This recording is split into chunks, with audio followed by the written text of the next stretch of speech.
Nicolás Maduro stood in federal court in Lower Manhattan this afternoon and pleaded not guilty to narco-terrorism charges through an interpreter. He told the judge he's innocent, he's not guilty, a decent man, and the president of his country. But of course, in a case like this, when you come into a courtroom, all you are is to answer the questions that the judge asks you, no matter if you are the president of a country. His wife, Cilia Flores, pleading not guilty to 3 charges. Both wore headphones for translation, and this stark image inside the court, both of them dressed in their jail garbs. Neither of them came with any formal clothing because they were, of course, taken from Venezuela, brought here to face these charges. Judge Hellerstein asked him if he could confirm his identity. Maduro stood, the interpreter repeated the question, and he confirmed he was who he was asked if he was. Then he waived a public reading of the indictment against him,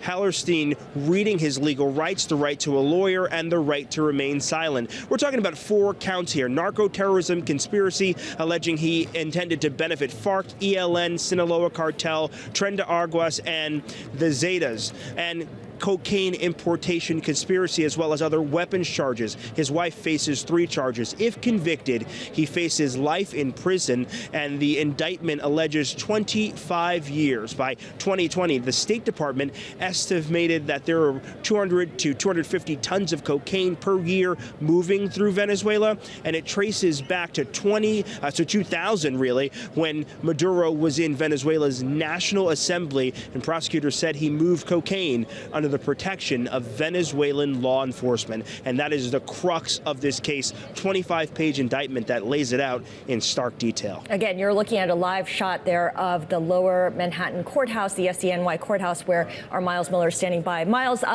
there is no bail here in this hearing? In this hearing, they are going through the motions of how this case will proceed, but it is very unlikely that he will be released on bail. It's almost certain that he won't be. He'll likely be remanded back to MDC, him and his wife. They'll be put in separate places there, separate units, and he'll likely, based off of his notoriety, be put in a special housing unit where he'll get 23 hours a day in that cell and only 1 hour of recreation on the roof of that building. You know, these charges are so severe that in a case like this, it is highly unlikely that he'd be released on bail. Okay, and we just got the headline that he has just left the courtroom in shackles. The Maduro hearing has just ended after the next hearing date was set. His lawyer did say that Maduro has health and medical issues.